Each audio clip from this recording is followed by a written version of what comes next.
কারা কারা কিয়ামতের দিবসকে অস্বীকার করে? পবিত্র কোরআন আল কারিমে আমার রব বিভিন্নভাবে তাদের পরিচয়গুলোকে তুলে ধরলেন। এক একজনের এক এক স্ট্রাকচার আল্লাহ পাক রব্বুল আলামিন উল্লেখ করলেন। যেমন সূরাতু মাউন যদি আপনি তেলাওয়াত করেন, সূরাতু মাউনের তাফসির যদি আপনি পড়েন অথবা তার সরল অর্থ যদি আপনি পড়েন, তাহলে পরে কিয়ামতের দিবসকে যারা অস্বীকার করে তাদের কিছু নমুনা আপনি পেয়ে যাবেন। আমার ভাইয়েরা, পড়া শুরু করেন। যেমন আল্লাহ বললেন, আরাআইতাল্লাযী ইউকাযযিবু বিদ্দীন। ওগো নবী, আপনি কি ওই জালেমকে চিনেন কিনা? আমরা বললাম, আল্লাহ পাক রব্বুল আলামিন এখানে কোন জালেমের কথা বললেন? আল্লাহ বলেন ইউকাযযিবু বিদ্দীন, পরকালকে সে অস্বীকার করে, পরকালকে স্বীকার করে না। আমার ভাইয়েরা, আল্লাহ পাক রব্বুল আলামিন তার নবীকে বলছেন, ওগো আমার বন্ধু, ওগো আমার হাবিব, আপনি কি তাকে চিনেন কিনা? যে ব্যক্তি পরকালকে অস্বীকার করে না, কিয়ামতের দিবসকে অস্বীকার করে, কিয়ামতের দিবসকে সে স্বীকার করে না, অস্বীকার করে। আপনি কি সেই জালেমকে চিনেন কিনা? এটা কত বড় গাদ্দার! আল্লাহর দুনিয়াতে বসবাস করে, আল্লাহর দেওয়া এত নাজ নেয়ামত ভোগ করে, অথচ আমার আল্লাহ পাক বললেন কিয়ামতের ময়দানে তোকে দাঁড়াতে হবে। এত নাজ নেয়ামত সে বিশ্বাস করে, কিন্তু সে পরকালে আল্লাহর দরবারে দাঁড়াতে হবে এটা সে বিশ্বাস করে না। আল্লাহ পাক রব্বুল আলামিন এবার আমার নবীর সামনে কিছু স্ট্রাকচার তুলে ধরলেন। শুনো আমার নবী, ফাযালিকাল্লাযী ইয়াদউল ইয়াতীম। এক নাম্বার তার স্বভাব হচ্ছে সে এতিমের গাড় ধাক্কা দিয়ে তার দরবার থেকে তাড়িয়ে দেয়। ওয়ামা ইউদরিকা লাআল্লাস সাআতা তাকুনু করিবা। সাদাকাল্লাহু মাওলানাল আযীম ওয়া সাদাকা রাসূলুহুন নাবিয়্যুল কারীম ওয়া নাহনু আলা যালিকা মিনাশ শাহিদিন ওয়াশ শাকিরিন। সুবহানা রাব্বিয়াল আযীম। আলহামদুলিল্লাহ। সকলে পড়ি আলহামদুলিল্লাহ। মহান রবের নিকট অসংখ্য গণিত বার শুকরিয়া আদায় করছি, যিনি ঐতিহ্যবাহী মারকাজুস সুন্নাহ হিফজুল কোরআন বালক বালিকা মাদ্রাসার হাফেজ ছাত্রদের পাকড়ি প্রদান উপলক্ষে আজ একতম, এর আগে হয়নি মাদ্রাসার উদ্যোগে মাহফিল, এটাই প্রথম বার্ষিক ওয়াজ ও দোয়ার মাহফিলের আখিরি অধিবেশনে আমাদেরকে দ্বিতীয় পর্বে কথা বলার এবং শোনার তৌফিক সুযোগ দান করেছেন। সেজন্য সকলে আবারও আকাশ বাতাসকে প্রকম্পিত করে দিয়ে আবারও মহান রবের শুকরিয়া তান পড়ছি আলহামদুলিল্লাহ। আজকের মাহফিলের সম্মানিত প্রধান মেহমান আলহাজ হজরত মাওলানা খন্দকার আবুল বাশার আল মাদানী পীর সাহেব চকন খোলা দরবার শরীফ। হুজুর আসছেন? আসে নাই, আসবেন। আজকের মাহফিলের প্রধান আলোচক হজরত অত্যন্ত অসুস্থ, আমরা সকলে অবগত আছি। প্রধান অতিথি জনাব সালাউদ্দিন ভূঁইয়া সাহেব আছেন, উনি অসুস্থ। আল্লাহ তাআলা ওনাকে সুস্থতা দান করুক, সকলে বলেন আমিন। বিশেষ অতিথি হিসাবে অনেকে উপস্থিত বা অনেকের নাম দেখতে পাচ্ছি। সম্মানিত গুণীজন সুধীজন সভাপতি জনাব নজরুল ইসলাম তালুকদার সাহেব আছেন?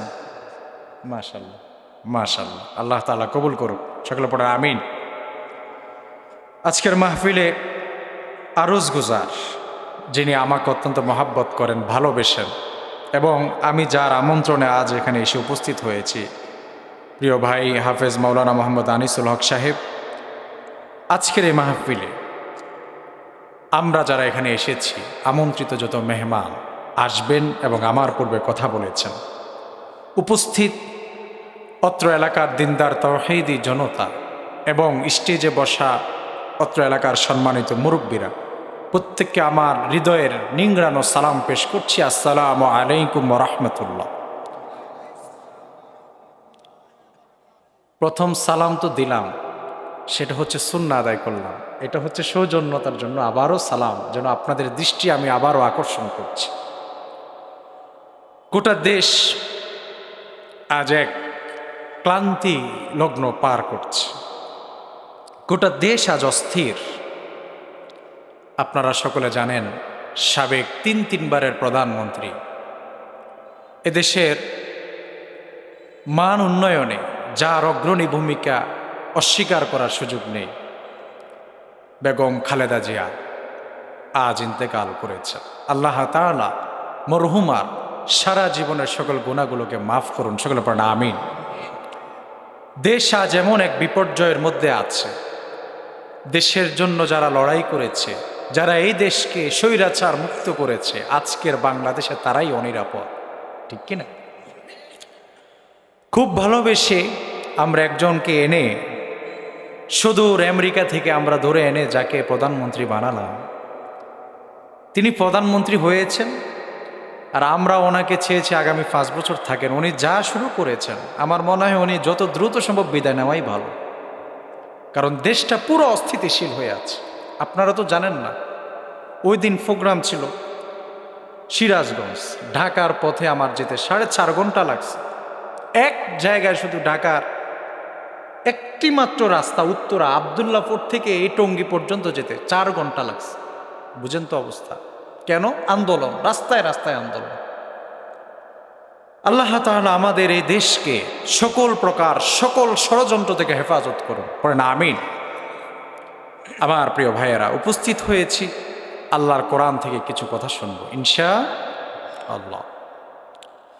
খুতবার মধ্যে পবিত্র কোরআন থেকে, পবিত্র কোরআন আল কারিমের 33 নম্বর সূরা, 22 নম্বর পারা, সূরাত আহজাবের 63 নং আয়াত আপনাদের সামনে তেলাওয়াত করেছি। আল্লাহ পাক রব্বুল আলামিন এখানে গোটা দুনিয়ার মানুষের একটি প্রশ্নের কথা আল্লাহ উল্লেখ করলেন এবং একটি জবাব এখানে আল্লাহ তাআলা দিয়ে দিলেন। আজ আমরা, প্রিয় ভাই মাইকওয়ালা ভাই, বক্সের সাউন্ডগুলো একটু বাড়ান। মাইক অপারেটর যিনি আছেন, একটু অনুরোধ করছি, বক্সের সাউন্ড পাচ্ছি না। তাহলে আজকে আমরা এখানে এই আলোচনার মধ্যে কিয়ামতের কয়েকটা আলামত জানব এবং আল্লাহ তাআলা তার নবীকে কিভাবে আমাদের এই প্রশ্নের জবাব দিয়েছেন, পড়েন ইনশাআল্লাহ। আমাদের সমাজেও যে বিষয়টি নিয়ে অনেকেই সংশয় প্রকাশ করে, কেউ সরাসরি, আবার কেউ বিভিন্ন ইশারা ইঙ্গিত। কারা কারা কিয়ামতের দিবসকে অস্বীকার করে? পবিত্র কোরআন আল কারিমে আমার রব বিভিন্নভাবে তাদের পরিচয়গুলোকে তুলে ধরলেন। এক একজনের এক এক স্ট্রাকচার আল্লাহ পাক রব্বুল আলামিন উল্লেখ করলেন। যেমন সূরাত মাউন যদি আপনি তেলাওয়াত করেন, সূরাত মাউনের তাফসির যদি আপনি পড়েন, অথবা তার সরল অর্থ যদি আপনি পড়েন, তাহলে পরে কিয়ামতের দিবসকে যারা অস্বীকার করে তাদের কিছু নমুনা আপনি পেয়ে যাবেন। আমার ভাইয়েরা, পড়া শুরু করেন। যেমন আল্লাহ বললেন, আরাআইতাল্লাযী ইউকাযযিবু বিদ্দীন। ওগো নবী, আপনি কি ওই জালেমকে চিনেন কিনা? আমরা বললাম, আল্লাহ পাক রব্বুল আলামিন এখানে কোন জালেমের কথা বললেন? আল্লাহ বলেন ইউকাযযিবু বিদ্দীন, পরকালকে সে অস্বীকার করে, পরকালকে স্বীকার করে না। আমার ভাইয়েরা, আল্লাহ পাক রব্বুল আলামিন তার নবীকে বলছেন, ওগো আমার বন্ধু, ওগো আমার হাবিব, আপনি কি তাকে চিনেন কিনা? যে ব্যক্তি পরকালকে অস্বীকার করে না, কিয়ামতের দিবসকে অস্বীকার করে, কিয়ামতের দিবসকে সে স্বীকার করে না, অস্বীকার করে। আপনি কি সেই জালেমকে চিনেন কিনা? এটা কত বড় গাদ্দার! আল্লাহর দুনিয়াতে বসবাস করে, আল্লাহর দেওয়া এত নাজ নেয়ামত ভোগ করে, অথচ আমার আল্লাহ পাক বললেন কিয়ামতের ময়দানে তোকে দাঁড়াতে হবে। এত নাজ নেয়ামত সে বিশ্বাস করে, কিন্তু সে পরকালে আল্লাহর দরবারে দাঁড়াতে হবে এটা সে বিশ্বাস করে না। আল্লাহ পাক রব্বুল আলামিন এবার আমার নবীর সামনে কিছু স্ট্রাকচার তুলে ধরলেন। শুনো আমার নবী, ফাযালিকাল্লাযী ইয়াদউল ইয়াতীম। এক নাম্বার তার স্বভাব হচ্ছে সে এতিমের গাড় ধাক্কা দিয়ে তার দরবার থেকে তাড়িয়ে দেয়। সে পরকালকে অস্বীকার করে, যদিও সে মুখে বলে যে আমি পরকালকে স্বীকার করি, কিন্তু তার একটা আলামত হচ্ছে এতিমের ঘাট ধরে সে তাড়িয়ে দেয়। আল্লাহ পাক রব্বুল আলামিন তার নবীকে ছিনিয়ে দিচ্ছেন। আমি এই আয়াতের তাফসির পরে আপনাদেরকে, এই সূরার তাফসির আমি আপনাদেরকে সংক্ষিপ্ত আকারে পরে আরো শুনিয়ে দিব, কিন্তু মূল আলোচনার দিকে আমি আপনাদেরকে নিয়ে যাচ্ছি। আমার ভাইয়েরা, পরকালকে অস্বীকার করে না, অনেকেই মুখে মুখে স্বীকার করে কিন্তু মনে প্রাণে স্বীকার করে না। বিভিন্ন কার্যকলাপের মধ্যে আমরা পাই, দেখতে পাই। কোনো মানুষ যদি পরকালকে স্বীকার করে, পরকালকে বিশ্বাস করে, পরকালের প্রতি ঈমান রাখে, তাহলে পরে ওই বান্দার ভিতরে আল্লাহ পাক রব্বুল আলামিনের কোনো নফরমানি দেখা দিতে পারে। দুনিয়ার সব কিছু তার সামনে নতজানু করতে সে বাধ্য হবে, কিন্তু আমার ভাইয়েরা, আল্লাহ পাক রব্বুল আলামিনের বিধান যেখানে দাঁড়িয়ে যাবে সেখানে পরে সে দুনিয়ার আর কারো গোলামি করতে পারে না। আমার ভাইয়েরা, আসুন সেই পরকালের দিকে আপনাদেরকে নিয়ে যাচ্ছি। আল্লাহ পাক রব্বুল আলামিন তার বন্ধুকে উদ্দেশ্য করে বলছেন, বন্ধুরে, আপনার কাছে দুনিয়ার অনেক মানুষ আসবে, তারা এক নাম্বার প্রশ্ন করবে দুনিয়াটা কবে ধ্বংস হয়ে যাবে। এক নম্বরে তারা প্রশ্ন করবে দুনিয়া কবে ধ্বংস হয়ে যাবে। আল্লাহর হাবিব সাল্লাল্লাহু আলাইহি ওয়াসাল্লামকে আমার আল্লাহ পাক রব্বুল আলামিন উত্তর শিখিয়ে দিচ্ছেন, ওগো নবী আপনি বলে দেন, কুল, বলুন, ইন্নামা ইলমুহা ইনদাল্লাহ। ওগো নবী আপনি বলে দেন, এই জ্ঞান আল্লাহ আমাকে দেন নাই, যে জ্ঞান আমার আল্লাহ আমার নবীকে দেন নাই, ওই নবী কোনোদিন আমার আল্লাহর সাথে কখনো জোর করতে পারেন না, জোর করেন না, কারণ এটা আমার নবী বেয়াদব নয়। আল্লাহর নবী আশ্চর্যান্বিত হয়ে যাবেন, আমার নবী কেমন নবী পেয়েছি আমরা, মালিকের কাছে কোনোদিন কোনো কিছু উৎসাহিত হয় না, গো আল্লাহ এটা দেন। আমার আল্লাহ পাক রব্বুল আলামিন শুধুমাত্র আবার নবীর মনের দিলের অবস্থা দেখে পবিত্র কোরআনে অসংখ্য আয়াত আমার আল্লাহ নাজিল করেছে, শুধু নবীর মনের অবস্থার দিকে লক্ষ্য করে। মাইকওয়ালা অপারেটর কি নাই এখানে? কই গেছে? বক্সের কোনো সাউন্ডই নেই।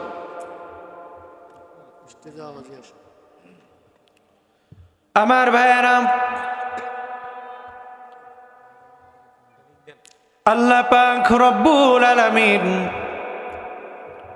দেখুন, শুধুমাত্র আমার নবীর দিলের অবস্থা দেখে আমার আল্লাহ পাক রব্বুল আলামিন বিধান নাজিল করেন কিভাবে।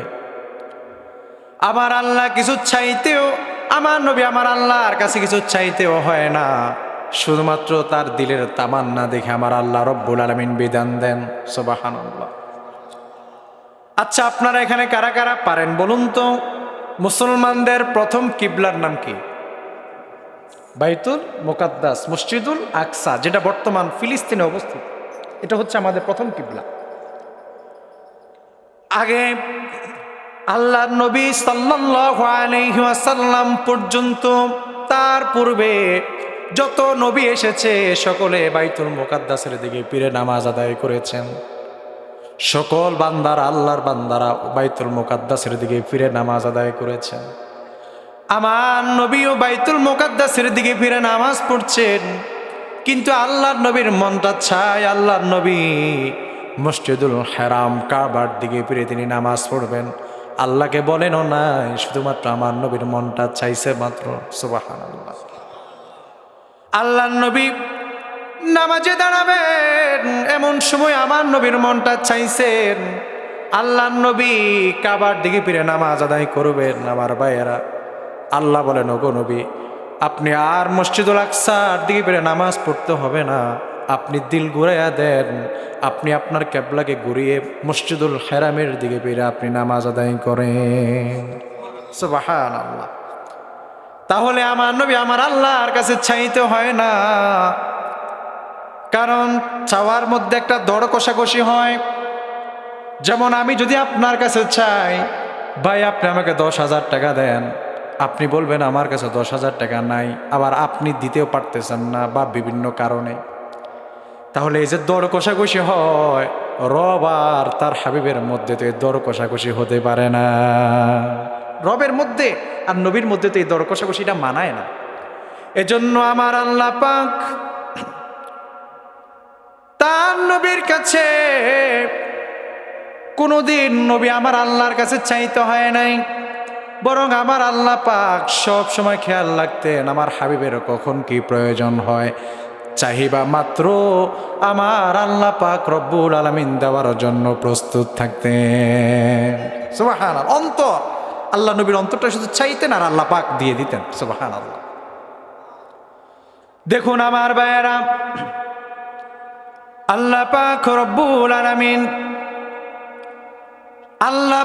রব্বুল আলামিন তার হাবিবের প্রশ্নের জবাব দিচ্ছেন, ওগো নবী আপনি বলে দিবেন দুনিয়ার মানুষদেরকে, কেননা দুনিয়ার অনেক মানুষ তারা কিয়ামত পরকালকে স্বীকার করবে না, আবার কেউ কেউ আপনাকে পরকাল সম্পর্কে জিজ্ঞাসা করবে।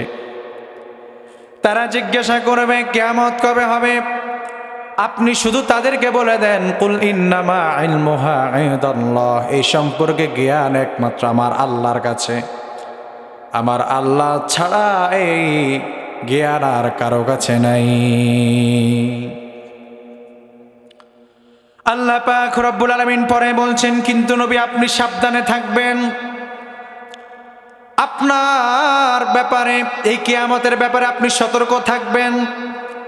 ওয়ামা ইউদরিকা লাআল্লাস সাআতা তাকুনু করিবা, যে কোনো সময়, যে কোনো মুহূর্তে, যে কোনো দিন, যে কোনো সপ্তাহে, যে কোনো মাসে কিয়ামত সংঘটিত হয়ে যেতে পারে। সুবহানাল্লাহ। তাহলে আল্লাহ রব্বুল আলামিন নবীকে বলছেন, নবী আপনি জানিয়ে দেন কিয়ামত কবে হবে এই সম্পর্কে জ্ঞান একমাত্র কার? আল্লাহ। আল্লাহ জানেন কিয়ামত কবে হবে। দুই নাম্বার পয়েন্ট, কিয়ামত যে কোনো সময় সংঘটিত হয়ে যেতে পারে, এটা কোনো নির্দিষ্ট সময় নেই। আমার ভাইয়েরা, আল্লাহর হাবিব সাল্লাল্লাহু আলাইহি ওয়াসাল্লাম কিয়ামতের পূর্বে কিছু আলামত আল্লাহর হাবিব সাল্লাল্লাহু আলাইহি ওয়াসাল্লাম বলে গেলেন। আল্লাহর হাবিব সাল্লাল্লাহু আলাইহি ওয়াসাল্লাম প্রতিদিন সকাল হলে পরে মসজিদে কুবা থেকে মদিনার মসজিদ থেকে তিনি একবার মসজিদে কুবাতে সফর করতেন, মদিনাতুল মুনাওয়ারাত মসজিদ থেকে তিনি একবার মসজিদে নববী থেকে তিনি একবার মসজিদে কুবাতে সফর করতেন, হেঁটে হেঁটে যেতেন, পায়ে হেঁটে। আল্লাহর নবী মদিনার মসজিদে নববী থেকে পায়ে হেঁটে হেঁটে মসজিদে কুবার দিকে যাচ্ছেন। আশেপাশে অনেক সাহাবীরা। আল্লাহর নবী হঠাৎ অজরে চোখের পানি ছেড়ে কাঁদতে লাগলেন।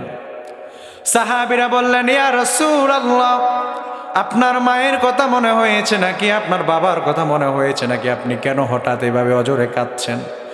আল্লাহর নবী বললেন, সাহাবীরা, কিয়ামতের পূর্বে এমন একটা সময় আসবে, এমন একটি সময় আসবে রে, যেই সময় মানুষের ঈমান ধরে রাখা যাবে না।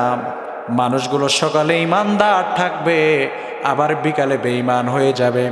বিকালে ঈমানদার হবে, রাত্রিবেলায় ঘরে ফেরার পূর্বে আবার তার ঈমান হারিয়ে যাবে, ঈমানের পথ থেকে সে দূরে চলে যাবে। ওরে সাহাবীরা, ঠিক সেই সময়ে ফিতনার যোগে কেউ যদি আমি নবীকে না দেখে, শুধুমাত্র আমি নবীর কথাগুলো শুনে কেউ যদি ঈমান আনয়ন করে, সে তো আমার উম্মত, এটা তো তার সার্টিফিকেট আছেই, কিন্তু তার আলাদা স্পেশালিস্ট একটা পরিচয় হচ্ছে সে আমার শুধু উম্মত রইল না, বরং সে আমার ভাই হিসাবে রূপান্তরিত হয়ে যায়। শেষ জামানায় আমি নবীকে না দেখে, আমি নবীর নাম শুনে, গান শুনে, শুধুমাত্র আমি নবীর আদর্শের কথা শুনে যারা ঈমান আনবে তারা আমি নবীর ভাই। সুবহানাল্লাহ। আমার ভাইয়েরা, আল্লাহর হাবিব সাল্লাল্লাহু আলাইহি ওয়াসাল্লাম তিনি বলেছেন, কিয়ামতের পূর্বে এক নাম্বার যে ফিতনা দেখা দিবে সেটা হচ্ছে মানুষের ঈমানটা রাখা বড় দুর্বল হয়ে যাবে, ঈমানের ঠিক ঠিকানা থাকবে না। দুনিয়ার সামান্যতম অর্থের কাছে তার ইমানকে এসে বিক্রি করে দিবে।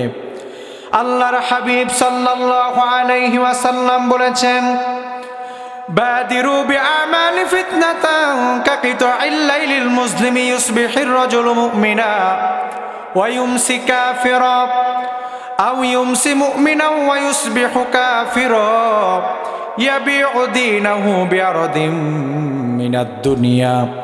আল্লাহর হাবিব বলেন, শুনো রে, কিয়ামতের পূর্বে মানুষগুলো সকালে ইমানদার হবে, বিকালে কাফের হয়ে যাবে।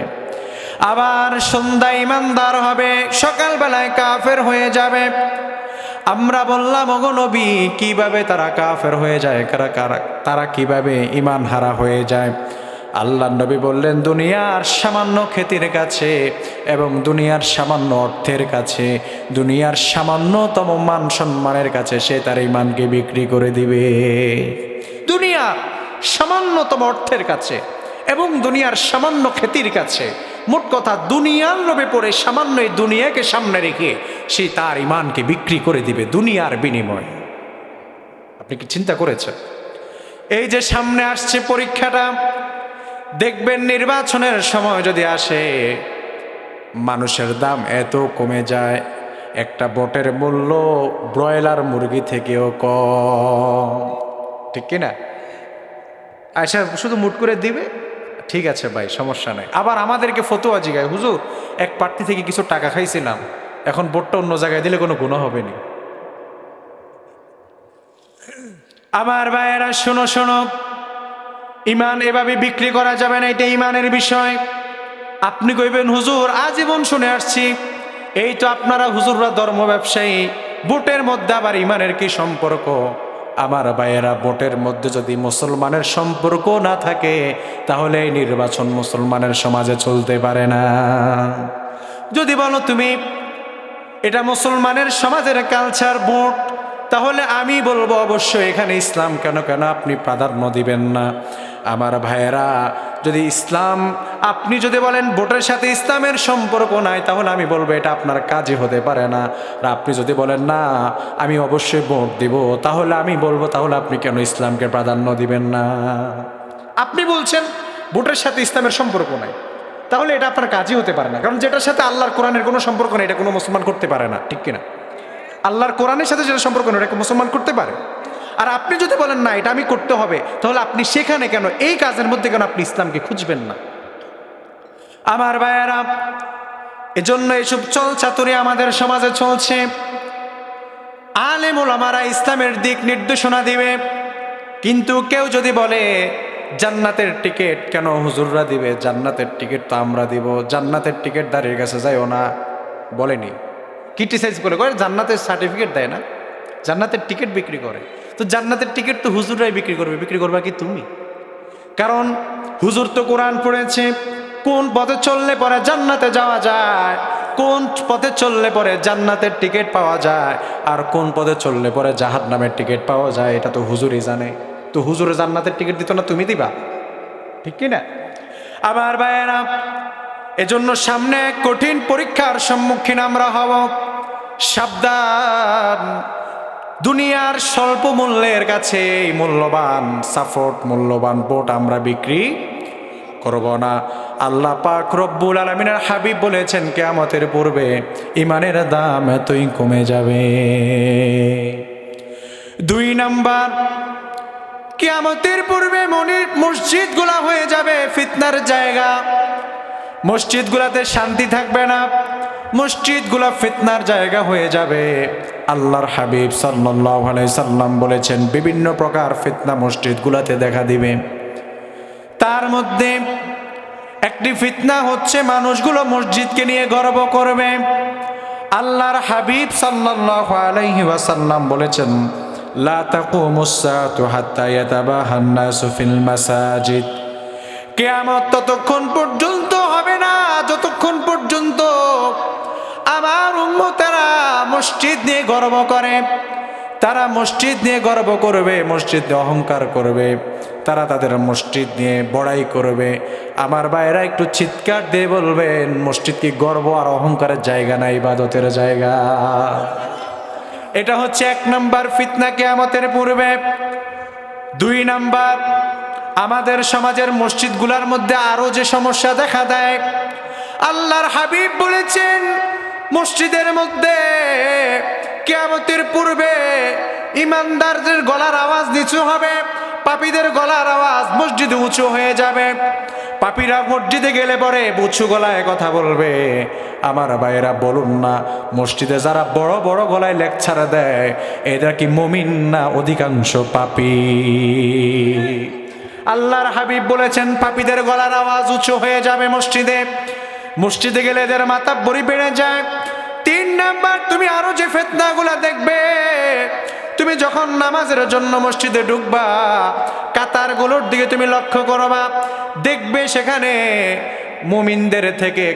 মুমিনদের থেকে গুনাহগারদের সংখ্যা বেশি দেখা যায়, হালাল খোর থেকে হারাম খোরের সংখ্যা বেশি দেখা যায়। যারা আল্লাহর কোরআনের আইনের বিরোধিতা করে, যারা কোরআনের অবমাননা করে, এবং যারা ইমাম আলেমদেরকে সম্মান করে না, ইমামদের বিরোধিতা করে, আলেমদের বিরোধিতা করে, তাদেরকে তুমি প্রথম সারিতে তুমি দেখতে পাবে। দেখুন তো মিলে কিনা। আল্লাহর হাবিব আরো বলেছেন, শোনো শোনো, কিয়ামতের পূর্বে মসজিদের দায়িত্ব নিয়ে পর্যন্ত মারামারি হবে, কাটাকাটি হবে, হানাহানি হবে, দলভুক্ত হয়ে যাবে। আমার ভাইয়েরা, বর্তমান বাংলাদেশের চিত্রকে এটি নয়। মসজিদের শুধুমাত্র সভাপতি এবং কমিটির পদ নিয়ে মারামারি করে মসজিদ 2 ভাগ, একটা থেকে আরেকটা হয় না।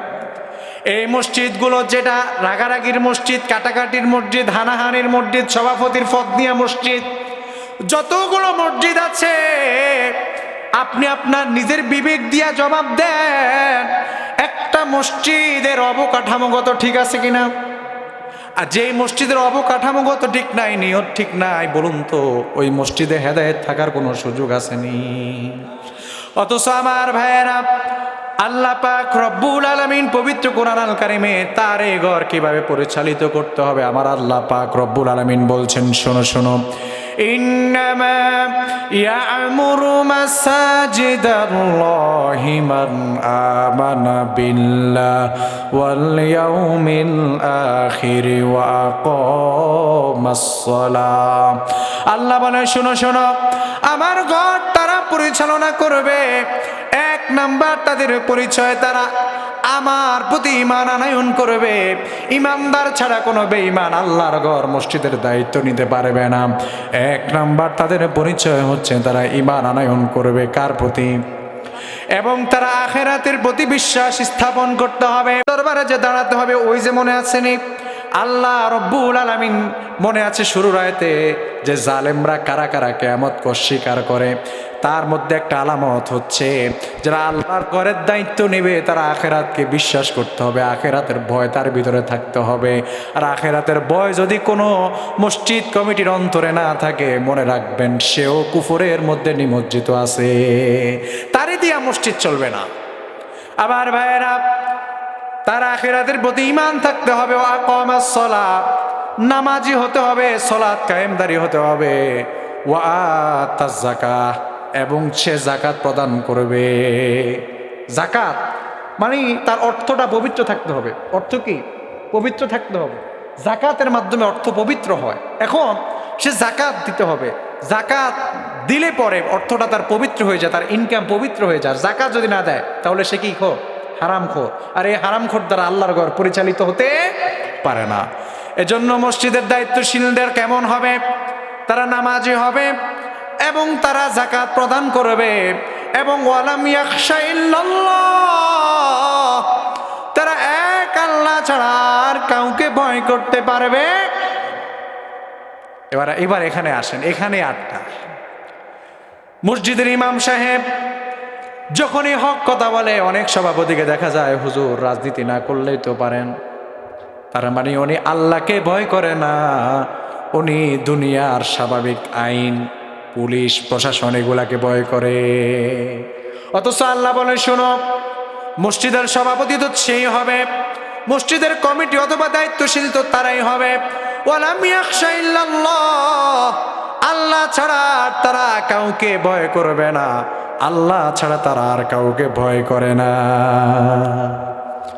আল্লাহ বলছেন, শোনো, যদি এই গুণগুলো দেখে তোমরা যদি কাউকে সভাপতির পদে বসাও, এই গুণগুলো দেখে যদি তোমরা কাউকে মসজিদের দায়িত্ব দাও, আল্লাহ রব্বুল আলামিন বলছেন ফাআসা উলাইকা আইয়াকুনু মিনাল মুহতাদিন।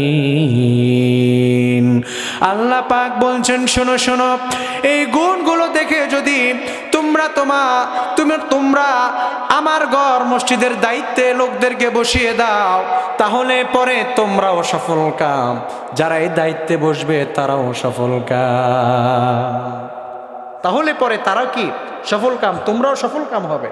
আর এই গুণগুলো দেখে যদি তোমরা না দাও, তাহলে পরে আমরা গত সরকারের আমলে শুনেছি এমপি ইলেকশন করার কারণে নোয়াখালীর চৌমনি বাজার কেন্দ্রীয় জামে মসজিদের সভাপতি সাহেব তিনি এমপি পদপ্রার্থী হয়ে নির্বাচিত করতে গিয়ে পরে মসজিদের ফান্ড থেকে 3 কোটি টাকা উনি ওনার নির্বাচনী কাজে ব্যয় করেছে। এটা আমাদের মসজিদের চিত্র ভাইয়ের আমার। এজন্য মসজিদের আমানতদার, মসজিদের এক একটা অর্থ টাকা, এটা দিয়ে ব্যবসা করা জায়েজ নাই। মসজিদের অনেক ক্যাশিয়ারকে দেখা যায় মসজিদের টাকা ফান্ডে তার আছে, আর তিনি ইচ্ছা মতো এটা দিয়ে ব্যবসা বাণিজ্য করে খায়। নাউজুবিল্লাহ, 1 টাকাও তার জন্য হালাল হবে না। মসজিদের টাকা কিভাবে সংরক্ষণ করবেন? আপনি যদি বলেন মসজিদের টাকা, মসজিদের আলাদা ফান্ড থাকবে এবং এটা মসজিদের কাজে ব্যয় হবে। হ্যাঁ, যদি মসজিদের সকল কমিটির সম্মতিক্রমে মসজিদের কোনো টাকা ব্যবসায়িক কাজে ব্যয় করা হয়, সুদ টুদ না, কিন্তু আবার ব্যাংকে দিয়ে সুদ নেওয়া যাবে না, কোনো ব্যবসায়িক কাজে ব্যয় করা হলো, ব্যবসায় দেওয়া হলো যে এই টাকা দিয়ে আমরা এই ব্যবসা করব, এই মার্কেট করব, তাহলে পরে এই টাকা থেকে যত প্রফিট আসবে এটা কোনো মালিকানাধীন থাকতে পারবে না, এটা প্রফিট, এইটার মালিকানা মসজিদ হবে।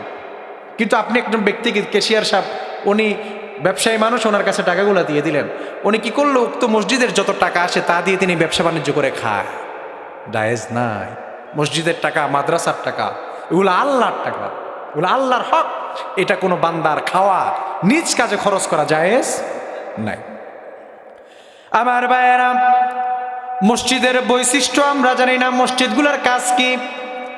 আমাদের মসজিদগুলো আজ গির্জার মতো হয়ে গেছে, টাইম টু টাইম খোলা হয়, টাইম টু টাইম বন্ধ, আজানের সময় খোলা হয়, আবার আজানের পর বন্ধ হয়ে যায়। অথচ আল্লাহর হাবিব সাল্লাল্লাহু আলাইহি সাল্লামের মসজিদের 5টি বৈশিষ্ট্য ছিল। কয়টি? না জানলে আজকে জানেন। 5টি বৈশিষ্ট্য আল্লাহর নবীর মসজিদের ছিল।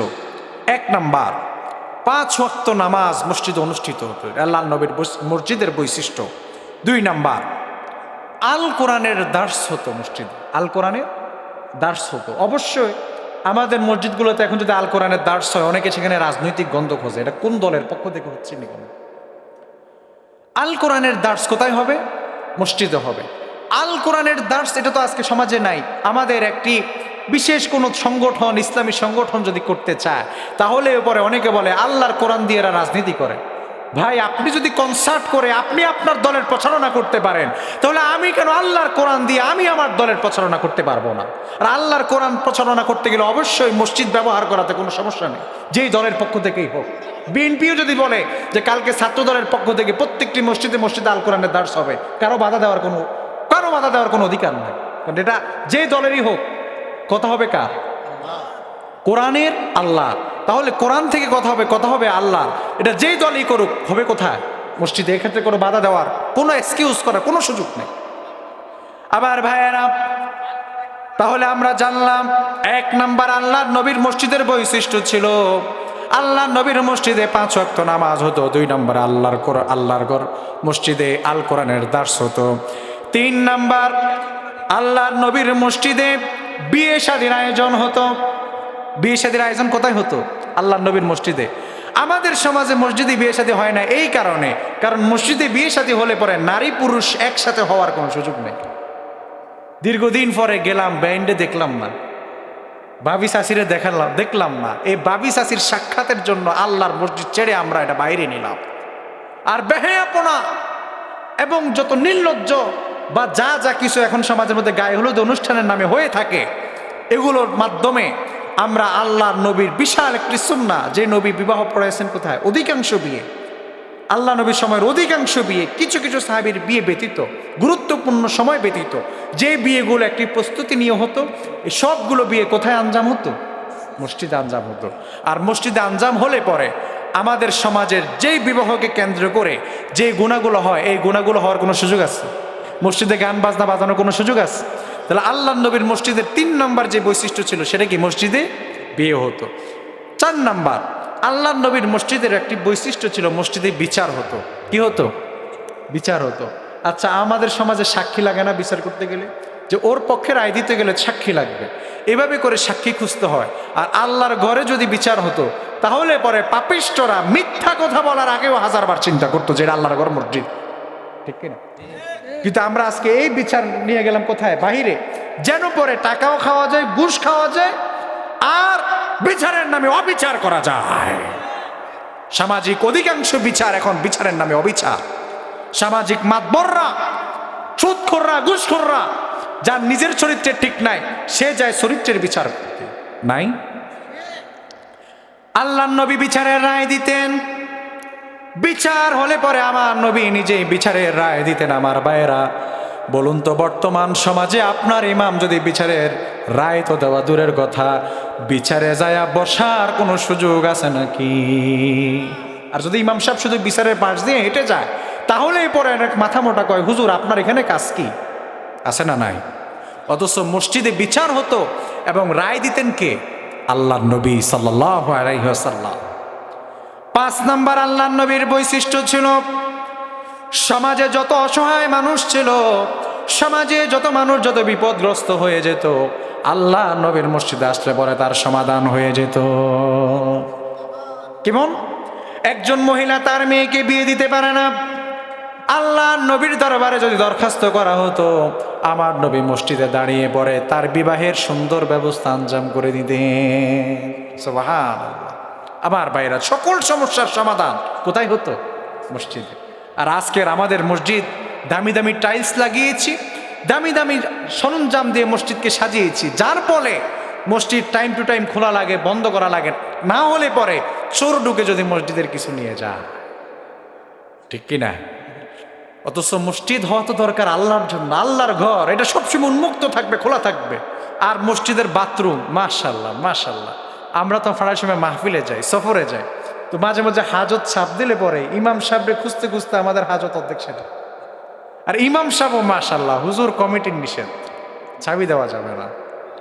অথচ উচিত ছিল মসজিদের বাথরুম এটা কোনো কমিটির টাকার নয়, মসজিদের বাথরুমের দরজা উন্মুক্ত থাকুক, মুসাফির আসলে পরে মানুষগুলো এখানে হাজত ছাড়বে, এটার জন্য আলাদা খাদেম রাখেন না, পরিষ্কার করুক, সমস্যা কি? এখানে যদি কোনো এক বিধর্মী তার হাজত যদি সে এখানে সারতে পারে, সে আমাদের সৌন্দর্য দেখলো। কিন্তু টাইম টু টাইম খোলা, টাইম টু টাইম বন্ধ করা, টাইম টু টাইম যদি ইমাম সাহেব বন্ধ না করে, ইমাম সাহেবের চাকরি শেষ। এই হুজুর মসজিদের কোনো কিছু রক্ষণাবেক্ষণ করে না। এরপরে মসজিদের একটি লাইট সবসময় জ্বালিয়ে রাখবেন, মসজিদ কখনো অন্ধকার রাখবেন না। অনেক কেশিয়ার দেখবেন গেলেই চিল্লাচিল্লি, হুজুর লাইট একটা সারা রাত জ্বললে বিল উঠ না। আরে বিল কি তুমি দাও মেয়া? সমাজের 10 জনের টাকা, তোমার এত মাতবরি কেন? বিজ্ঞানীরা গবেষণা করে বলছেন, আমরা যখন মহাকাশে গিয়েছি, মহাকাশ থেকে আমরা লক্ষ্য করছি পৃথিবীতে একটি লাইট জ্বলছে। আমরা গবেষণা করে দেখলাম এই লাইট মক্কা আর একটা মদিনাতুল মুনাওয়ারা। সুবহানাল্লাহ। আল্লাহ আল্লাহর ঘরের লাইট বন্ধ করেন না, তুমি কেন বন্ধ করো? এজন্য আজকে থেকে এই কর্মসূচিগুলো নিতে হবে। আমার ঘর, আল্লাহর ঘর মসজিদে যারা মসজিদ দায়িত্বশীল আছেন, মুসল্লিরা যারা আছেন, ইমাম সাহেবকে বলে দেবেন, হুজুর মসজিদ যেন 24 ঘন্টা, দিনে তো এমনি আলো থাকে, রাত্রে যেন একটি লাইট মসজিদের জ্বলে, লাইট মসজিদ যেন অন্ধকার না, মসজিদ একটি লাইট 24 ঘন্টা জ্বলবে, এটা যেন বন্ধ না হয়ে যায়। থাকুক, দরজাগুলো খোলা থাকুক, মানুষ আসবে, হাজত ছাড়বে। ভাই, জরুরতে যদি আপনি পড়েন তাহলে পরে বুঝবেন এটা কত কষ্ট। এটার জন্য তখন সাবিত কই দৌড়াবেন? আর আপনি যদি একদিন সেরে যান, এই মসজিদের প্রতি আপনার আলাদা একটা ভালোবাসা থাকবে, আস্থা থাকবে। এজন্য এই জায়গাগুলোতে আমাদের পরিবর্তন আনা দরকার। টাইম টু টাইম খোলা আর বন্ধ করা।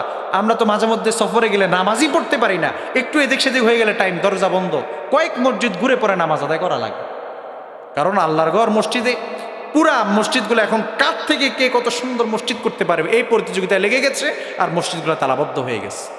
অথচ উচিত ছিল মসজিদগুলো শুধুমাত্র ইবাদতের উপযোগী জায়গা হলেই যথেষ্ট এনাফ। আর সমাজ সংস্কার করা, এটা আল্লাহর নবী সাল্লাল্লাহু আলাইহি ওয়াসাল্লামের গুরুত্বপূর্ণ সুন্নাহ। মসজিদ সংস্কার করা এটা আল্লাহর নবীর গুরুত্বপূর্ণ সুন্নাহ না। আমি বললাম মসজিদ থেকে সমাজ সংস্কার করা অতীব গুরুত্বপূর্ণ। আজকে আপনার সমাজে অনেক ছেলে আছে, যুবক আছে, মেয়ে আছে, বিয়ে করতে পারে না, তাদের বিয়ে দেন।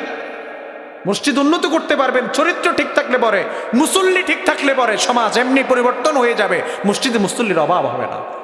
আল্লাহ নবীর মসজিদের ছিল খেজুরের ছাউনি দিয়ে। হাদিস শাস্ত্র গবেষণা করলে পাওয়া যায়।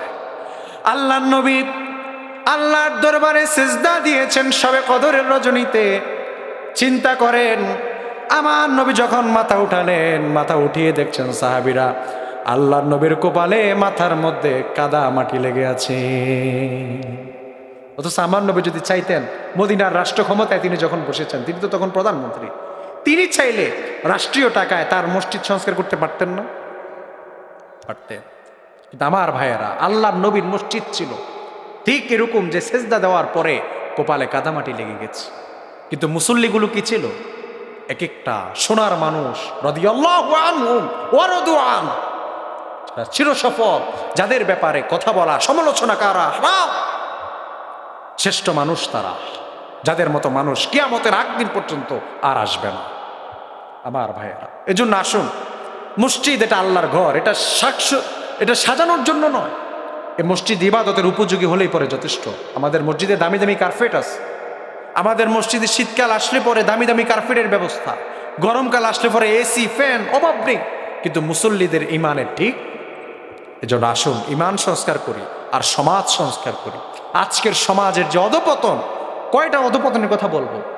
এই যে যুবক যুবতীরা বিয়ে করতে পারে না, সময় টাইম টু টাইম এই যুবকগুলা চরিত্র নষ্ট করছে। অনেকে চুরি করে বিয়ে করছে, যতগুলা চুরি করে বিয়ে করছে একটারও বিয়ে হয় নাই। মায়ের অনুমতি ছাড়া, বাবার অনুমতি ছাড়া বিয়ে করলে বিয়ে হবে? আবার এখন দেখা যায় নতুন ফিতনা বের হয়েছে, দরা খায়, দরা খাওয়ার পরে বিয়ে পড়ায় দেয়। এই বিয়ে হবে না। এই বিয়ে জিনার মধ্যে দরা খাইছে দুইজনে, সবাই মিলে ধরছে, দুইটা বিয়ে পড়ায় দিচ্ছে। এই বিয়ে হবে না, এই বিয়ে হবে না। কি মনে করছেন বিয়ে এত সহজ? অনেকে এই কাজগুলা করে। অনেক যুবক যুবতীরা বাধ্য হইয়া, বাবাও বিয়ে দেয় না, মাও বিয়ে দেয় না, তো বলে দোস্ত আসো আমরা এই কাজ করি এবং ওইভাবেই করবো যেন মানুষ দেখে ধরে আর আমাদেরকে বিয়ে পড়ায় দেয়। পূর্ণতা পেয়ে গেল। সুন্দর করে যেহেতু দিবা না একটু সিস্টেমে, এই জন্য এই বিয়েও হবে না। আমার ভাইয়েরা, এইভাবে করে আজকে সমাজকে হলো হচ্ছে না? আপনি বলেন হচ্ছে না? এগুলার মাধ্যমে অধিকাংশ বিয়ে আজ হচ্ছে না, বাতিল বিয়ে, কিন্তু এটাকে বিয়ে বলে গণ্য করছে আজকের সমাজ। এবং অধিকাংশ জারদ সন্তান পরতে পরতে পরতে পরতে জন্ম হচ্ছে। বিয়ের মতো একটা পবিত্র জিনিস আজ অপবিত্রতার দিকে চলে যাচ্ছে। একটা ছেলে একটা মেয়ে 4 বছর 5 বছর রিলেশন করে পরে বিয়ে করে। বলুন তো 4-5 বছর যে একটা ছেলে একটা মেয়ে রিলেশন করলো, বলুন না এরা কি কবিরা গুনাহ করেনি? বিয়ের আগে যে 4-5 বছর কবিরা গুনাহ করেছে, জিনার গুনাহ করেছে, এরা বিবাহ করলে পরে বলুন তো আল্লাহর রহমত এই পরিবারে কে আসে না গেছে? এরপরে এই জায়গা থেকে সন্তান পলা, তাদেরকে দিয়ে আবার সারা উজ্জ্বল ভবিষ্যৎ কামনা করে। এই যে বাবা মা চুরি করে বিয়ে করে, প্রেম ভালোবাসা করে বিয়ে করলো, আমি তো বলি এদের সন্তানরা সামনে এমন অবস্থা হবে, এরা তো এদের মা বাবাকে সামনে রেখে পিছনে রেখে বিয়ে করছে, আর এদের ছেলে মেয়েরা এদেরকে না জানিয়ে লাত্তি দিয়ে আরো উপরেরটা করবে। এছাড়া উপায় নেই তো। এজন্য সতর্ক হও যুবক ভাইয়েরা, আর মুরব্বীদেরকে বলছি সতর্ক হন, সমাজ পরিবর্তন করেন, বিয়ে দিয়ে দেন যুবকরা, যুবক যুবতীদেরকে। যুবক যুবতী হলে টাকা পয়সা চিন্তা করবেন না। আল্লাহ তাআলা বলছেন আমি জিম্মাদারি নিয়ে নিলাম, সূরা নূরের আয়াত, আমি তাকে ধনী বানিয়ে দেব। এই সমাজ সংস্কার করা দরকার। সমাজের জন্ম বৃত্তান্ত যদি ঠিক হয়ে যায়, সমাজের মানুষের প্রচলন যদি ঠিক হয়ে যায়, তাহলে পরে সমাজ এমনিই পরিবর্তন হয়ে যাবে। কিয়ামতের আলামতগুলো আপনাদেরকে বলতে বলতে 3টি বলে ফেলেছি। 1 নাম্বার, ইমান রাখা বড় কঠিন হয়ে যাবে। 2 নাম্বার, মসজিদগুলো ফিতনার জায়গা হয়ে যাবে। 3 নাম্বার, কিয়ামতের পূর্বে জারদ সন্তানের আবির্ভাব বেশি হবে। এই জারদ সন্তানেরা আল্লাহর নবীকে নিয়ে কটূক্তি করবে, আলেম ওলামাদেরকে নিয়ে কটূক্তি করবে, ইসলাম নিয়ে কটূক্তি করবে, ইসলাম ও মুসলমানদেরকে নিয়ে কটূক্তি করবে। আমার ভাইরা মনে রাখবেন, আল্লাহ পাক রব্বুল আলামিন তার হাবিবের ব্যাপারে বলেছেন ইন্না আ'তাইনাকাল কাউসার ফাসাল্লি লিরাব্বিকা ওয়ানহার ইন্না শানিআকা হুয়াল আবতার। আল্লাহ রাব্বুল আলামিন আলামিন বললেন, ওগো নবী, আমি আপনাকে কাউসার দান করেছি। আল্লাহ তাআলা তার নবীকে বলছেন, ওগো নবীজি, আমি আপনাকে এমন কাউসারের পানি দান করেছি যে কাউসার আমি পূর্বের কোনো নবীকে দান করি নাই, পূর্বে আর কোনো নবী এই সম্মানে আন্নাসিত হতে পারে নাই। এই কাউসারের পানি দ্বারা আপনি আপনার পেয়ারা উম্মতগুলোকে কাল হাসরের ময়দানে, কিয়ামতের ময়দানে তৃষ্ণার্ত উম্মতগুলোকে আপনি পানি পান করাবেন, কাউসারের পানি পান করাবেন, যে পানি পান করলে পরে কিয়ামতের ময়দানে, কিয়ামত হাসরের ময়দান পার হবে, মিজান ফুলসিরাত আমলনামা দেওয়া থেকে শুরু করে সে যতটুকু পার হবে, জান্নাতে যাওয়া পর্যন্ত তার আর কোনো পিপাসা লাগবে না। আমি আপনাকে সে গুরুত্বপূর্ণ পানি দান করেছি। আর আল্লাহ তাআলা বললেন, ইন্না শানিয়াকা হুয়াল আবতার, ওগো নবী, আপনার বিরোধিতা যদি কেউ করে, আপনাকে যদি কেউ কষ্ট দেয়, আপনার ব্যাপারে যদি কেউ কুরুচিপূর্ণ মন্তব্য করে, আল্লাহ বলছেন সে নির্বংশ, তার কোনো বংশ পরিচয় নাই। অতএব নবীর ব্যাপারে যদি কোনো কুলাঙ্গার কটূক্তি করে, তার ঈমান না, সে জারজ, তার কোনো বংশ পরিচয় নাই। আমার ভাইয়েরা, কিয়ামতের পূর্বে জারজ সন্তানের আবির্ভাব বেশি হবে, জারজ সন্তানের আবির্ভাব হবে। আমার ভাইয়েরা, কয়টা গেছে? 3টা। 4 নম্বরে কিয়ামতের পূর্বে বেপর্দা নারীর সংখ্যা বেড়ে যাবে, বেপর্দা নারীর সংখ্যা বাড়বে। বিশেষ করে আজ থেকে আপনারা যারা মুরব্বীরা আছেন তারা ভালো জানেন, 20 বছর পিছনে যদি আমরা চলে যাই, তাহলে পরে আমরা দেখবো সে সোনালী ইতিহাসের কথা, যে সময় আমার মা বোনেরা রাস্তা দিয়ে হাঁটলে পরে ছাতা সামনে দিয়ে হাঁটতো, রিক্সায় বসলে পরে সামনে পর্দা দেওয়া থাকতো। মনে আছে কি সেই দিনের কথা? আমি তো সেই দিনের ছেলে। এরপরে এগুলো আল্লাহ তাআলা ছোটকালে দেখার সৌভাগ্য হয়েছে। কিন্তু এই সময়টা আপনি খেয়াল করেন, স্বামী প্রবাসে থাকে, স্ত্রী দেশে থাকে, এত লাগামহীন মহিলা, স্বামীর কথাও শোনে না, ঘরে শ্বশুর শাশুড়ির কথাও শোনে না, যখন মন চায় যেভাবে মন চায় সেভাবে বাজারে ঘুরে, প্রয়োজন নেই এরপরে এভাবে ঘুরে। বাজার যেটা শ্বশুরেই করতে পারে সেটা উনি যায় বাজারে করতে হয়। আমার প্রিয় মা বোনেরা শুনুন, বেপর্দা নারী এটা সমাজের জন্য বড় এক ফিতনা। পর্দা নারীর ভূষণ, পর্দা নারীর সম্মান, পর্দা নারীর ইজ্জত। আমার ভাইয়েরা, আল্লাহর হাবিব সাল্লাল্লাহু আলাইহি ওয়াসাল্লাম বলেছেন, শোনো শোনো, সায়াকুলু ফি আখির উম্মাতুর রিজাল ইয়ারকাবুনা আলা সুরুজ কাআশবাহির রিহাল। আল্লাহর হাবিব বলেছেন, কিয়ামতের পূর্বে আমার উম্মতের অবস্থা কেমন হবে জানো? তারা দামি দামি যানবাহনে চড়ে তারা মসজিদে যাবে নামাজ পড়ার জন্য, দামি দামি যানবাহনে চড়ে তারা মসজিদে যাবে নামাজ পড়ার জন্য। মিলাইয়া দেখেন তো বর্তমান সময়ের কথা। কিন্তু অথচ এই নামাজি, এই মুসল্লির ঘরের নারীরা কেমন হবে জানো? নিসাউহুম কাসিয়াতুন আরিয়া। এই নামাজির ঘরের মহিলাদের অবস্থা হবে এমন, তারা পোশাক পরবে, কিন্তু সেই পোশাক হচ্ছে নগ্ন পোশাক পরবে না, বিষয়টা এমন না, পোশাক পরবে কিন্তু পোশাকটি পরলে পরেও নগ্ন পোশাক। মানে পোশাক, বোরকা পরছে ঠিক আছে, বোরকা যে পরলো, কিন্তু বোরকা পরছে কি শরীরটা ঢাকার জন্য, যেন না দেখা যায়। কিন্তু এই বোরকা পরলে আগে যাদূর দেখা যাইতো না, এখন ওইটা আরো বেশি দেখা যায়, ঠিক কিনা? আমাদের ওস্তাদ বলতেন, পাগল যদি পাগল হয় বাদে রশি দিয়ে, আর রশি যদি পাগল হয় বাদ বাকি দিয়ে। এখন বোরকা হয়েছে পর্দা করার জন্য, ওই বোরকাই যখন স্টাইল হয়ে গেল, এখন আর যাবেন কই? পর্দার আর মাধ্যম কই? আমার ভাইয়েরা, এজন্য আল্লাহর হাবিব বলেছেন, শুনো, কিয়ামতের পূর্বে এরকম কিছু নামাজির সংখ্যা তোমরা দেখতে পাবে, এরকম কিছু নামাজিকে দেখবা যারা দামি দামি যানবাহনে ছড়ে মসজিদে আসবে। মিলায় দেখেন, কিয়ামতের আগে যানবাহন বের হবে। আল্লাহর হাবিব 1400 বছর আগে বললেন, দামি দামি যানবাহন বের হবে, আর এই যানবাহনে চড়ে মুসল্লিরা মসজিদে নামাজ পড়ার জন্য আসবে, অথচ তাদের নারীরা পর্দা করবে না। আমার ভাইয়েরা, আমার প্রিয় মা বোনেরা, এই চামড়া আপনি কাকে দেখাচ্ছেন? এই চামড়া আপনি কার জন্য এই পেশন করছেন? আপনি কাকে দেখাচ্ছেন?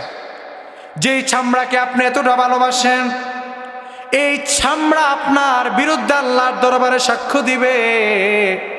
এই চামড়া কিয়ামতের কঠিন ময়দানে চামড়াকে ঠিক রাখার জন্য কত লোশন, শীতকাল এসেছে কত তেল, কত কিছু আমরা ব্যবহার করি। আল্লাহ পাক রব্বুল আলামিন বললেন, হাত্তা ইযা মা জাউহা শাহিদা আলাইহিম সামউহুম ওয়া আবসারুহুম ওয়া জুলুদুহুম বিমা কানু ইয়ামালুন। আল্লাহ পাক বলছেন, শোনো শোনো, তাদের চোখ জাহান্নামে যখন তারা পৌঁছাবে, অথবা জাহান্নামীদের তাদের কান, তাদের চোখ, তাদের চামড়া তাদের বিরুদ্ধে কিয়ামতের কঠিন ময়দানে সাক্ষ্য দিবে। আমার ভাইয়েরা, আল্লাহ পাক বললেন এখানে তিনটি জিনিসের কথা। কয়টি? তিনটি। এক, তাদের কান। এই যে কানটা, এটা আল্লাহর কত বড় নিয়ামত জানেন? আমার ভাইয়েরা, এই কান যদি আপনার এই শুধু বাহিরের এই অংশটুকু যদি ফেলে দেওয়া হয়, তাহলে পরে আপনি এই কান দিয়ে আর কিছু শুনবেন না। আল্লাহ পাক রব্বুল আলামিন বাহিরের অংশে পেছানো দিয়েছেন।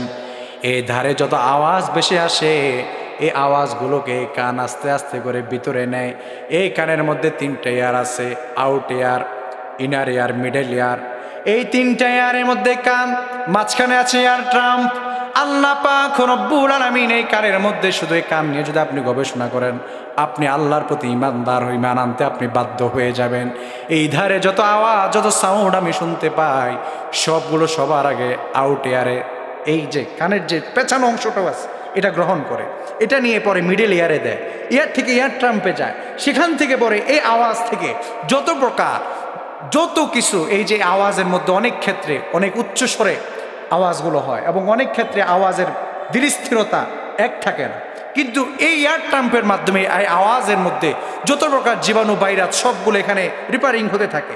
এরপরে ইলেকট্রনিক ম্যাগনেটের মাধ্যমে আল্লাহ পাক রব্বুল আলামিন এই কানটাকে আমাদের একদম ভিতরে, আল্লাহ পাক রব্বুল আলামিন আমাদের মস্তিষ্কে এই কথাগুলো মুহূর্তের মধ্যে পৌঁছে দেয়। সুবহান। শুধু এই কানের এই অংশটুকু যদি আপনার না থাকে, আপনি কিচ্ছু শুনবেন না। আমার ভাইয়েরা, এই কান আল্লাহ আমাদেরকে দিয়েছেন। এই কান কিয়ামতের দিন আল্লাহর সামনে কথা বলবে। আল্লাহ পাক রব্বুল আলামিন আমাদেরকে চোখ দিলেন। চোখ, এই চোখকে, এই যে ক্যামেরাগুলো দেখছেন না, বিজ্ঞানীরা এই চোখ গবেষণা করে ক্যামেরা তৈরি করেছে। সুবহানাল্লাহ। আপনি এই চোখের দিকে তাকান আর এই ক্যামেরাগুলোর দিকে তাকান। এই চোখ গবেষণা করে বিজ্ঞানীরা ক্যামেরা আবিষ্কার করেছে। আপনি প্রত্যেকটি ক্যামেরাতে মেগাপিক্সেল থাকে। আপনারা যুবক ভাইয়েরা যখন মোবাইল কিনতে যায়, বলে এটা কত পিক্সেলের ক্যামেরা? এই মোবাইলে প্রত্যেকটি ক্যামেরা একটা মেগাপিক্সেল থাকে। বর্তমান বাজারে সবচেয়ে বেশি যে মেগাপিক্সেল যুক্ত যে ক্যামেরাটা আপনি পাবেন, মোবাইল হোক অথবা যে কোনো ক্যামেরা হোক, 200 মেগাপিক্সেলের, এর থেকে বেশি আপনি কোনো ক্যামেরা পাবেন না। আর আল্লাহ পাক রব্বুল আলামিন মানুষের চোখের মধ্যে 576 মেগাপিক্সেল দান করেছে। বিজ্ঞানীরা সর্বোচ্চ কত পর্যন্ত পৌঁছাতে পেরেছে এই আধুনিক যুগে? 200 মেগাপিক্সেল। আর আল্লাহ পাক আমাদের চোখে 576 মেগাপিক্সেল দান করেছে। সুবহানাল্লাহ। এরপরে এই যে ক্যামেরাগুলো দেখছেন, এই ক্যামেরাগুলো কয়টি কালার আর শনাক্ত করতে পারে? কয়টি কালার তারা শনাক্ত করতে সক্ষম। কিন্তু আল্লাহ পাক রব্বুল আলামিন আমাদের চোখে যে চোখ আল্লাহ পাক আমাদেরকে দান করেছেন, এই চোখের মাধ্যমে আমরা 1 মিলিয়ন কালার শনাক্ত করতে পারি। কত মিলিয়ন? 1 মিলিয়ন। বর্তমান বিজ্ঞানের গবেষণা আমি আপনাদের সামনে তুলে ধরছি। সুবহানাল্লাহ। এরপরে এই চোখ, আমাদের জুম ক্যাপাসিটি কেমন? এই ক্যামেরা কতটুকু জুম করতে পারে? সর্বোচ্চ 3 কিলোমিটার, 4 কিলোমিটার, এর বেশি কিন্তু তারা জুম করতে পারে না। আপনি একটা দূরবীন দিয়ে কত কিলোমিটার দূরের জিনিস আপনি দেখতে পারবেন। আল্লাহ পাক আমাকে এবং আপনাকে যে চক্ষু দান করেছেন, এই চক্ষু দিয়ে আমরা অনায়াসে খোলা মাঠে যদি দাঁড়াই 15-20 কিলোমিটার অনায়াসে দেখতে পাই। সুবহানাল্লাহ। তাহলে আল্লাহ পাক আমাদেরকে এই চক্ষু দান করেছেন। এরপরে এই চোখে ইধারে অনেক ধুলাবালি উড়ে। আপনি একটু যদি বিভিন্ন প্রকারে আপনি যদি দেখেন, তাহলে পরে চোখটা একটু ছোট করলে দেখবেন ইধারে অনেক ধুলাবালি উঠছে, এই ধুলাবালিগুলো কিন্তু আমার চোখে ঢুকছে, আপনার চোখে ঢুকছে। এই ধুলাবালিগুলো যদি আমরা ধুয়ে মুছে না পরিষ্কার করতাম, আমরা কয়বার পরিষ্কার করতাম আর কয়বার ধুলাবালি পড়তাম? স্বাভাবিক যারা ব্যবসায়ী আছে এই সুন্দরপুর বাজারে, তাদেরকে বলেন তো, যাদের এই রাস্তার পাশে যাদের দোকান আছে, প্রতিদিন কত প্রকারের ধুলাবালি পড়ে, কতবার মশা লাগে। আর আমার এবং আপনার এই চোখ দিয়ে আমাদের প্রতিদিন কত দিকে আমরা লক্ষ্য করি, আর কত ধুলাবালি এই চোখের মধ্যে ঢুকে। আর যত ধুলাবালি চোখের মধ্যে ঢুকে, আল্লাহ পাক রব্বুল আলামিন আমাদের চোখের মধ্যে এক জাতীয় পানি দিয়েছেন। কি দিয়েছেন? এই পানির মাধ্যমে আল্লাহ পাক চোখের যত জীবাণু, এই যে ধুলাবালিগুলা যা আমাদের চোখের মধ্যে ঢুকছে, তা আল্লাহ পাক রব্বুল আলামিন নিমেষে নিষ্কাশন করে দেন, ধ্বংস করে দেন। সুবহানাল্লাহ। আর অনেক সময় অনেক ধুলাবালি এমন আছে যেগুলো আমাদের চোখে ঢুকার পরে আমাদের চোখে অ্যান্টিভাইরাস তৈরি করে, তাহলে পরে আমাদের চোখগুলো ফুলে যায়। অনেক ক্ষেত্রে আমাদের চোখে বিভিন্ন রকম সমস্যা দেখা যায়, কারণ বিভিন্ন ধুলাবালি, জীবাণুযুক্ত ধুলাবালি যদি আমাদের চোখের মধ্যে প্রবেশ করে ফেলে। আমার ভাইয়েরা, আর আল্লাহ পাক রব্বুল আলামিন আমাদেরকে যে চামড়া দিয়েছেন, কারণ আয়াতে 3টি বিষয়ের কথা বলা আছে। কি? কান, চোখ, এরপর চামড়া। এই যে চামড়ার কথা যে মহিলাদেরকে যে আলোচনা করতেছিলাম, যে চামড়াটা কাকে দেখাচ্ছে, আল্লাহ পাক রব্বুল আলামিন আমাদের শরীরের মধ্যে চামড়া দিয়েছেন ৯,৭৬৮ প্রকারের চামড়া আল্লাহ পাক আমাদের এই শরীরে দান করেছেন। এবং একজন মানুষের হায়াত থেকে মৃত্যু পর্যন্ত প্রায় 40 পাউন্ড চামড়া ঝরে যায়। আমাদের সমাজে আমরা সাপ চিনি না, সাপ চামড়া পরিবর্তন করে না? সাপ চামড়া পরিবর্তন করে। ঠিক তেমনিভাবে আমাদের শরীর থেকেও চামড়া পড়ে যায়, এরপরে আবার নতুন চামড়ার আবির্ভাব হয়, নতুন চামড়া আমরা দেখতে পারি। আমার ভাইয়েরা, প্রধান বক্তা চলে এসেছেন। তো যাই হোক, আল্লাহ পাক রব্বুল আলামিন যেদিন কিয়ামতের কঠিন ময়দান, আমার মা বোনেরা, আমার প্রিয় যুবকেরা, যারা নিজের চামড়ার সৌন্দর্য দেখানোর জন্য মোটর সাইকেলে করে করে করে করে স্কুলের, হাই স্কুলের সামনে ঘুরে বেড়াও, কিয়ামতের ময়দানে আল্লাহ পাক চামড়ার মুখ জবানকে খুলে দিবেন। চামড়া কিয়ামতের ময়দানে আল্লাহর সামনে তোমার সকল অপকর্মের কথা যখন পাশ করতে থাকবে, তখন তারা তাদের চামড়াকে বলবে, অকালু লিজুলুদিহিম লিমা শাহিদতুম আলাইনা। আহারে চামড়া, তোমাকে সুরক্ষা দেওয়ার জন্য, তোমাকে ঠিক রাখার জন্য কত কষ্ট আমি করেছিলাম, কতটুকু লোশন ব্যবহার করেছিলাম, কত টাকার সাবান ব্যবহার করেছিলাম, তোমার শুধুমাত্র তোমার সুরক্ষার জন্য কত কষ্ট আমি করেছিলাম। আজ তুমি বুঝে আমার বিরুদ্ধে সাক্ষী দিবে। এবার চামড়া বলবে, ক্বালু আনতাকানাল্লাহুল্লাযী আনতাকা কুল্লা শাই। চামড়া বলবে, আল্লাহ আজ আমাদেরকে বাক শক্তি দিয়েছেন। কিয়ামতের ময়দানে চামড়া আমাদেরকে ধিক্কার দিয়ে বলবে, দেখ, আজ আল্লাহ আমাদেরকে জবান দিয়েছেন, যে আল্লাহ দুনিয়াতে তোমার জবান দিয়েছেন, সে আল্লাহ পাক আজ কিয়ামতের ময়দানে আমার জবান খুলে দিয়েছে। অতএব তুমি আশ্চর্যান্বিত হয়ে যাওয়ার কোনো কারণ নাই যে কেন চামড়া তোমার জবান খুলে গেল। এজন্য আমার মা বোনদেরকে বলছি, আপনারা কারো ধোঁকায় পড়ে নিজের ঈমানকে হারাবেন না, কারো ধোঁকায় পড়ে আপনারা নিজের ঈমানকে বিক্রি করবেন না। আমার মা বোনেরা যারা নারী স্বাধীনতার কথা বলে বলে আপনাদেরকে ঘর থেকে বের করে, তারাই কিন্তু আপনাদের দর্শক, তারাই আপনাদেরকে দর্শন করে। যেই টুপিওয়ালারা, যেই দাড়িওয়ালারা, যেই হুজুররা, যে আলেমরা আপনাদেরকে পর্দার কথা বলে, আপনাদেরকে নিজের জীবনের নিরাপত্তার কথা বলে, আপনাদেরকে পর্দায় থাকার কথা বলে, ওই হুজুররা কিন্তু আপনাদেরকে দর্শন করে না। খোঁজ দিয়ে দেখেন, যতগুলো দর্শনের খবর বাংলাদেশে করছে, কারা করছে? টুপিওয়ালারা, মাদ্রাসার ছাত্র শিক্ষক, যারা দিন হলে পরে শাহবাগে নেমে যারা নারীর স্বাধীনতা চায়, ওরাই নারীদেরকে ধর্ষণ করে। এজন্য আসুন, নারীদেরকে বলছি, আমার প্রিয় মা ও বোনেরা, আপনারা নিজের পর্দা কখনো বিলীন করবেন না, নিজের অস্তিত্ব, নিজের চরিত্র, নিজের সতীত্ব কখনো বিলীন করে দিবেন না। আসুন, নিজেকে পর্দায় আপনি আবৃত করুন, নিজেকে আপনি নিজের চরিত্র, নিজের স্বামীর হক, এটা আপনি স্বামীর জন্য বরাদ্দ রাখুন। দুনিয়ার অন্য কোনো মানুষ আপনাকে দেখলে পরে আপনি মনে করছেন তারা বাহবা বলছে, আসলে তারা আপনাকে